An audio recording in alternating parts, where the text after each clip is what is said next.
You can't build muscle and lose fat at the same time, is what you will see all over the internet, but you can. You just need the right strategy. I myself gained 8 pounds of muscle at the same time as I lost 70 pounds of fat. And in this video, I'm going to show you exactly how I did it and how you can do the same. But why do so many people think this is impossible? The standard explanation we've all heard is that you need to be in a calorie surplus if you want to build muscle, but you need to be in a calorie deficit if you want to lose fat. So supposedly you can't do both at the same time. But under the right conditions, you absolutely can. You need the right protein intake, the right training program, and the right recovery protocol, and you could build muscle and lose fat at the same time. I am living proof of this. Here I am at 248 pounds. I was 37% body fat, meaning I had a lean mass of 155 pounds and a fat mass of 92 pounds. Fast forward to me at 186 pounds, and I'm around 12% body fat. My lean mass was around 163.5 pounds, and my fat mass was just above 22 pounds. So as you can see, over that time, I lost 70 pounds of fat whilst gaining 8 pounds of muscle. Where most people go wrong is they try to lose fat way too quickly, and this sends your body into survival mode, which essentially means when you're in too large of a deficit, your body's only focus is survival. It's not going to waste resources on building new muscle tissue. Also, when your deficit is too large, there is no way you're getting adequate protein intake, which means you end up losing both fat and muscle. Not only that, but people don't train with enough intensity. You need to provide a strong enough stimulus to stimulate new muscle growth.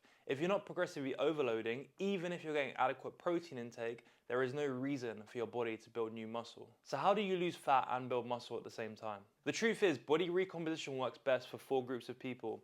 Number 1, people that have been in the gym for less than 12 months. Number 2, people that have over 30% body fat. Number 3, people that have taken a long hiatus off the gym but used to train. And number 4, people that have been training but haven't really been stimulating muscle growth through progressive overload. Most of you will fall into one or multiple of those categories, so guess what? You can build muscle and lose fat at the same time exactly like I did. So let me show you how. First up, I'm going to cover nutrition, because without this, nothing else matters. Throughout my entire cut, I maintained a modest 500 calorie deficit with the occasional day where I'd eat at or around my maintenance. This is really important because large calorie deficits, such as a 1000 calorie deficit, are great for losing weight, yes, but you're going to lose both fat and muscle mass. 300 to 500 calories is the sweet spot if your goal is to build new muscle whilst losing fat. For your protein intake, you need to be eating 1 gram of protein per pound of your desired body weight.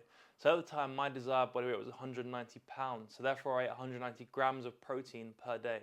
This creates the perfect environment to 1, prevent muscle breakdown, and 2, creates an environment that actually allows for muscle growth whilst you're in a deficit. When it comes to fats and carbs, it's pretty much personal preference, but I would recommend you have some carbs in your diet so that you have full glycogen stores and you can perform properly in the gym and progressively overload, which is essential. But I would also recommend getting some healthy fats in there to make sure your hormone levels are at an optimal level. Overall, just focus on getting that protein in. If your protein intake isn't at an adequate level during your deficit, you are going to lose muscle mass. You should also consider implementing refeed days.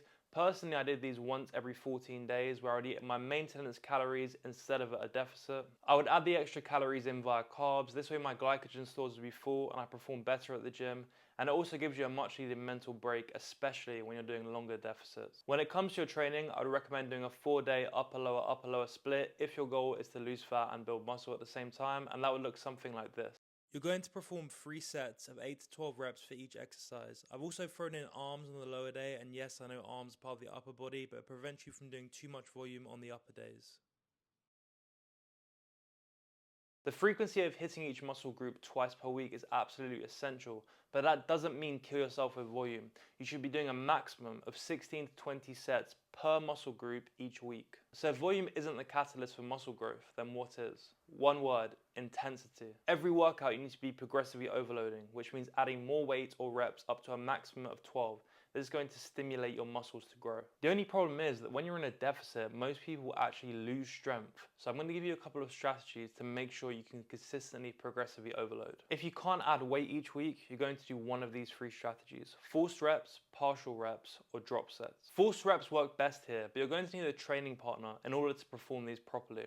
You're going to complete your set, and when you can't do any more full reps, your training partner is going to help you on the concentric part of the movement.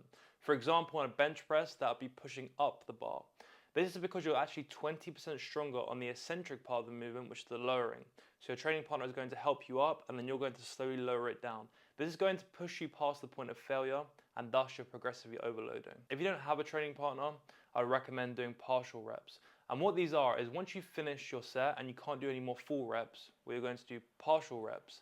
And this will allow you to keep tension on the muscle for longer, and therefore you are again progressively overloading. Then there's drop sets, which are personally my favorite.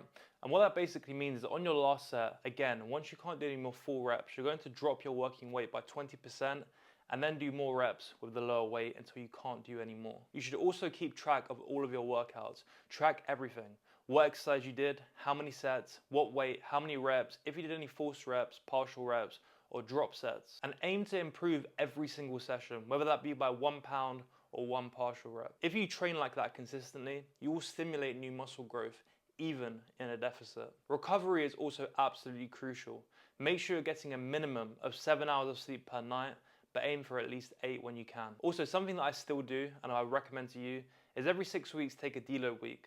This way you're going to drop all of your working weights by 20% and go throughout the week like normal, doing 20% less than you would usually do.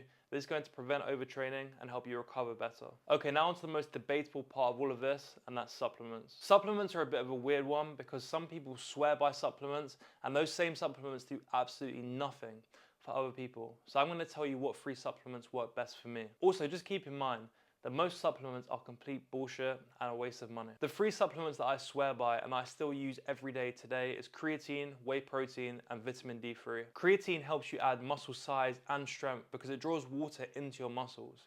This is especially great when you're in a cut because it allows you to get stronger in the gym, progressively overload, and build muscle whilst you're trying to lose fat. Take 5 grams a day at any time. It doesn't matter when you take it in the day, and it's not the end of the world if you miss a day here and there. Whey protein is also amazing because it allows you to get a quick and easy source of protein in your diet, especially when you're busy or on the go. I still pretty much have a protein shake every single day. Then I would recommend you get 5,000 IUs of vitamin D3 every single day, especially if you live in a cold and rainy country like myself in England. The sun's hiding half of the year, so it's really important you get that vitamin D3 from other sources. It's absolutely essential for your energy levels and your test levels. And that's it when it comes to supplements. Ignore all the bullshit supplements out there like fat burners, BCCAs, test boosters. You're just gonna waste your money and your time. It's really not worth it. Now I'm going to show you exactly how to implement what we just spoke about. Firstly, establish your baselines. Take photos from the front, side, and back. Write down your current weight and your body fat percentage. If you don't know what it is, take a guess for now.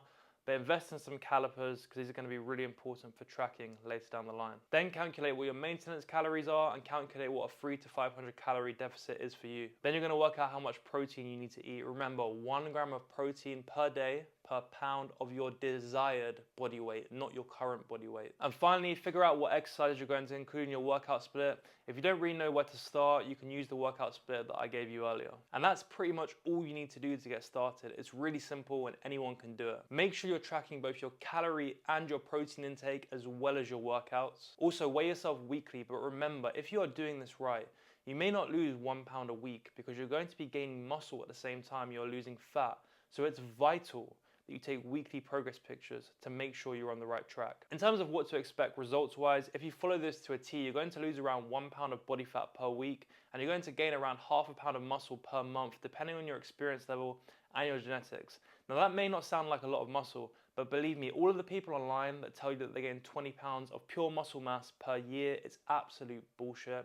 The maximum for natural lifters, maybe in the first year, maybe 8 to 12 pounds if you have amazing genetics. But if you train for longer than that, there's absolutely no way you're gaining more than 6 pounds of muscle per year, especially when you're in a deficit. Of course, the first changes you'll notice is your weight on the scale, but within 4 to 8 weeks, you're gonna start noticing visual changes.